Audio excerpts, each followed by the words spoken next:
Hi guys! I really missed getting to see you guys this spring for our visits from the symphony, but we're going to do a video for you and get to talk about and show you all the same things that I would have shown you in person.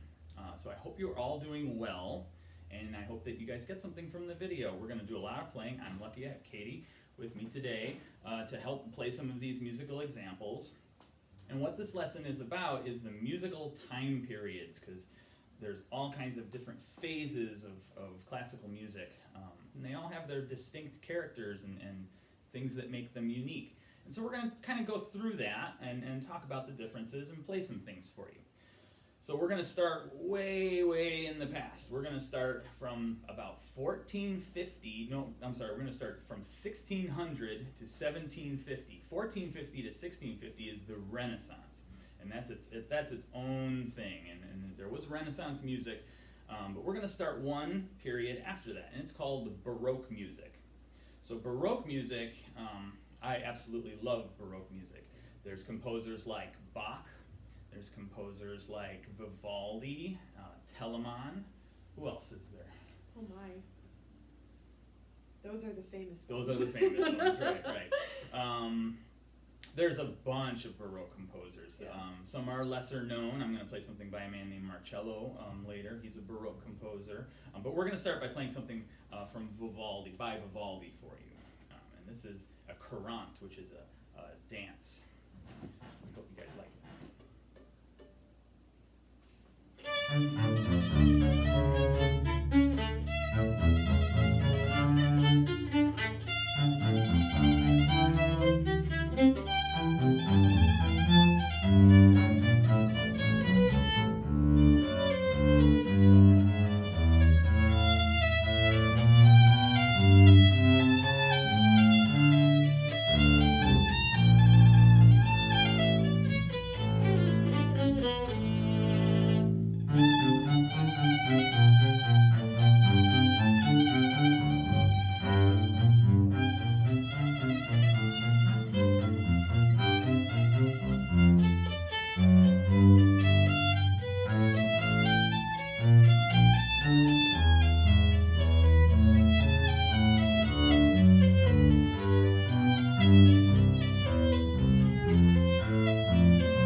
We hope you guys like that Vivaldi courante. So let's talk about what was going on in there.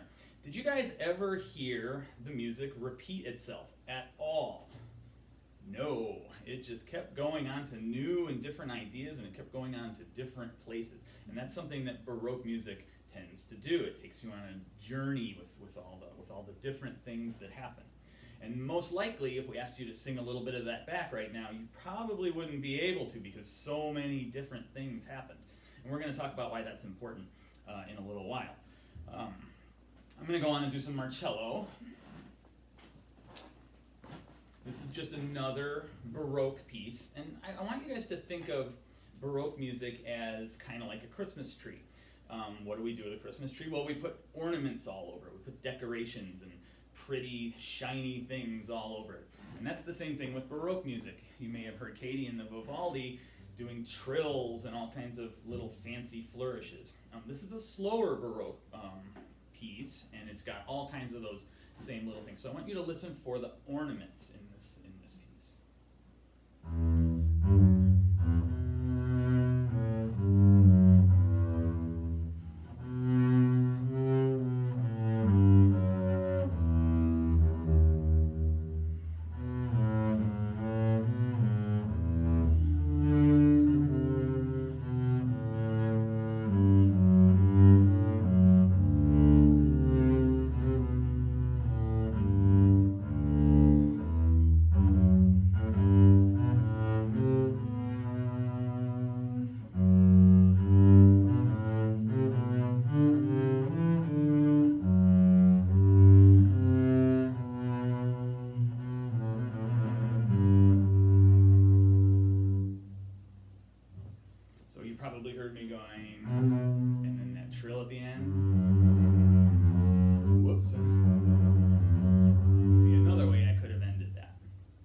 of like in jazz music, Baroque composers let those ornaments be up to the person playing it, so they wouldn't always write that stuff.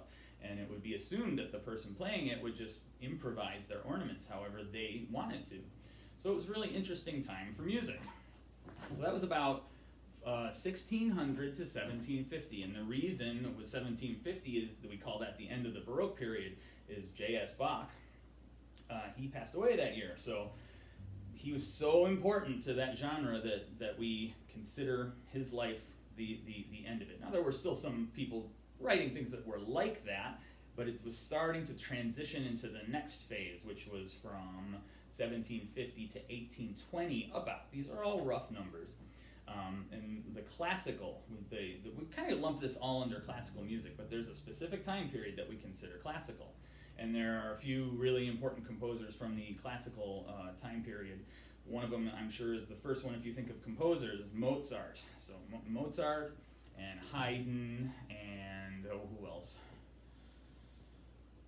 There was Mozart and this fella named Dittersdorf, who has a great name. They were in him and Haydn and Dittersdorf were all in a string quartet together. It's pretty amazing that it was such a small group of people doing so much of what we consider that genre. For classical music, we're going to start and we're going to play a little snippet of a piece of something that I'm sure you guys know. This is by Mozart. Don't tell them anything else about it. Let's just see if you recognize it. Oh, okay. Good.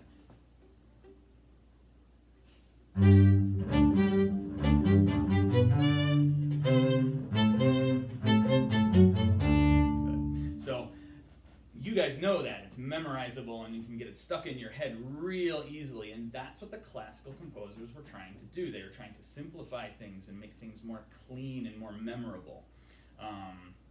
Katie's going to play something else from Mozart real quickly for us, just to give you an idea of what Mozart's music sounds like.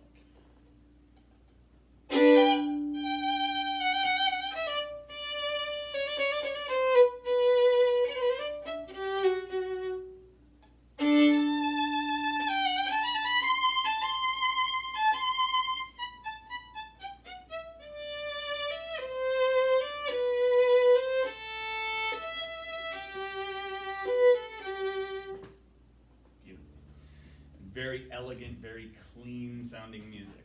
And his colleague, Dittersdorf, wrote something that sounded like this for the double bass.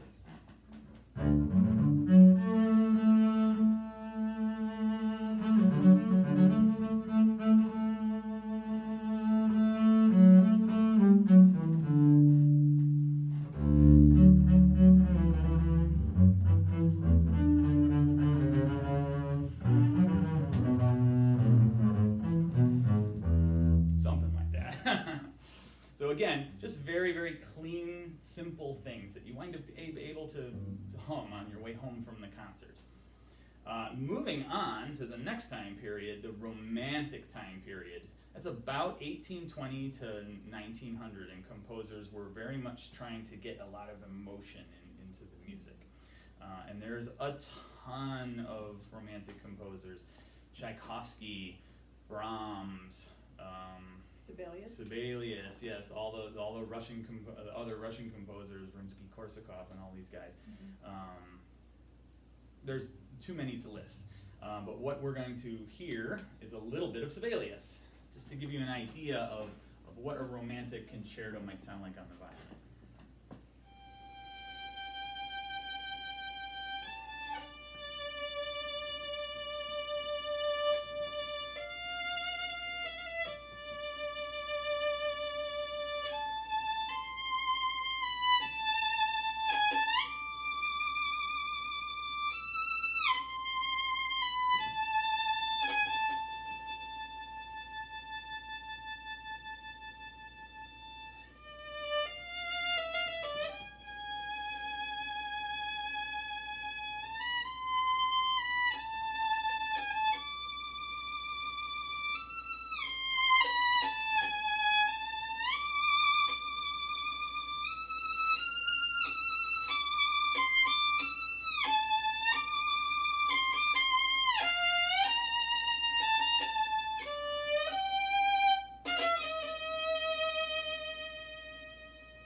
such a beautiful piece and so beautifully played.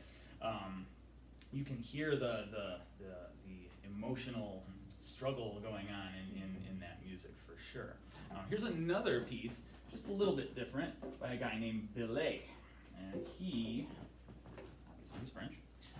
He was a romantic composer, not so much a composer, but a bass player, and he wrote things that sounded kind of like this.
I really like to play that piece. It's super, super beautiful to me.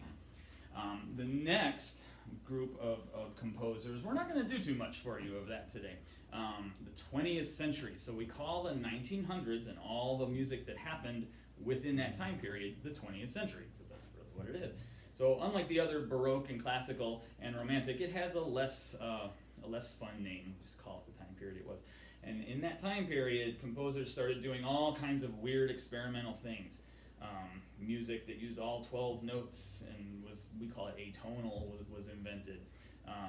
All kinds of electronic music started happening in composition. All kinds of stuff happened. And one of my favorite things that happened in the 20th century is in America, there's a music called jazz that started up, and that came out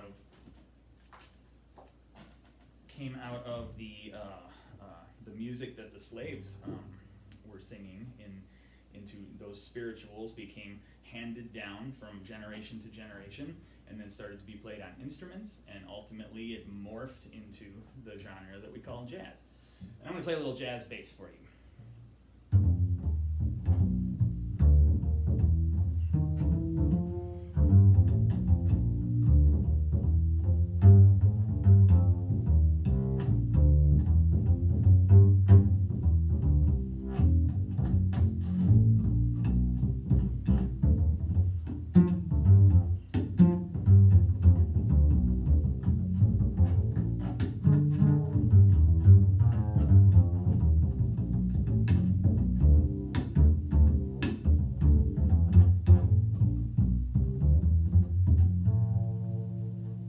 Super fun to play, that style of music.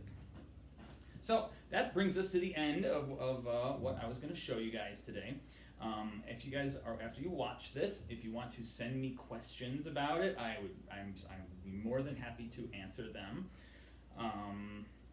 It's really weird for me to do one of these and not be able to interact with you guys. So I hope you guys watch, and I hope you get a chance to send your teacher some of the questions, and I will totally respond to them. My next one of these videos that I'm going to send you, I'm going to use my electric bass, and we're going to get all into crazy sound effects and all kinds of fun stuff. So that's going to be a really fun lesson. So I hope you guys enjoyed this, and I will see you soon. Bye.